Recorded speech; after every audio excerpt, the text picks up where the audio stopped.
Have you ever felt so deeply betrayed, so hurt, that forgiveness seemed impossible? We've all carried the weight of past wounds.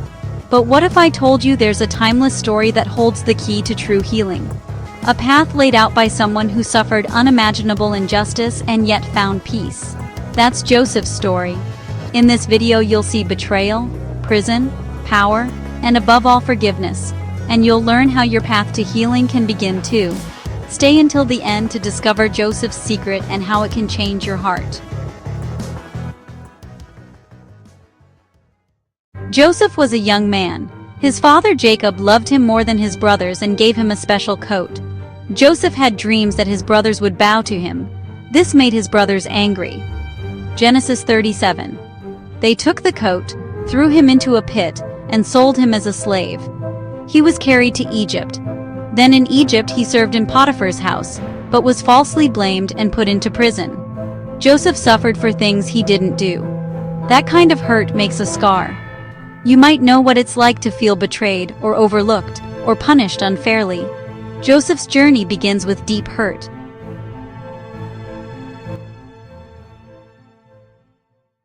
In prison, Joseph didn't give up. God was with him. He interpreted the Pharaoh's dreams and was made second in command over all Egypt. Genesis 41. Suddenly the boy in the pit was the man in the palace. Joseph had power, but he didn't forget his past. He saw things differently now. He realized his suffering had meaning. You might not be in a palace, but maybe you've grown, learned, changed. Sometimes when you're hurt and then healed, your view of your past shifts. Then the family who hurt Joseph came to Egypt because of a famine. They bowed before him, but didn't know it was Joseph. Genesis 42-45. Joseph could have yelled at them. Instead, he tested their hearts. He watched them, saw their change, and finally revealed himself. In Genesis 45:4-5, Joseph said, "I am Joseph, your brother. And now, do not be distressed or angry with yourselves, for God sent me ahead of you to preserve life."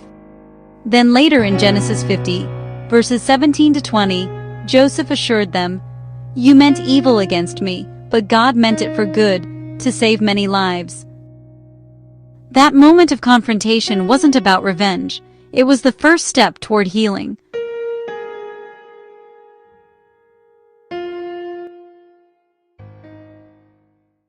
Joseph's forgiveness went far beyond saying, "I'm okay."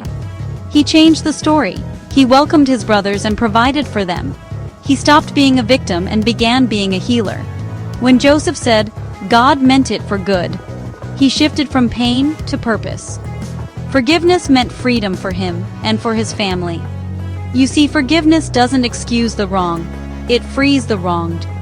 Your past may have scars, but when you say, "I forgive," you step into healing. You release bitterness and let hope grow.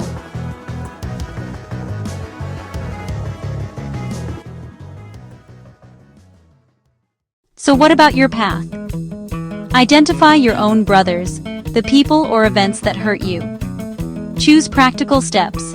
Talk about it, release expectations, consider forgiveness. Remember, when you forgive, you heal too. Your future grows. Joseph's story shows us. Hurt happened, but healing came.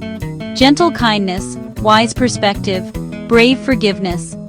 Are you ready to let your past become a bridge to new life? Which part of Joseph's journey speaks to you? His suffering, his rise, his forgiveness, or his healing? Tell me in the comments. If this story encouraged your heart, tap like, share with a friend, and subscribe so you don't miss more stories of hope and faith with Jesus.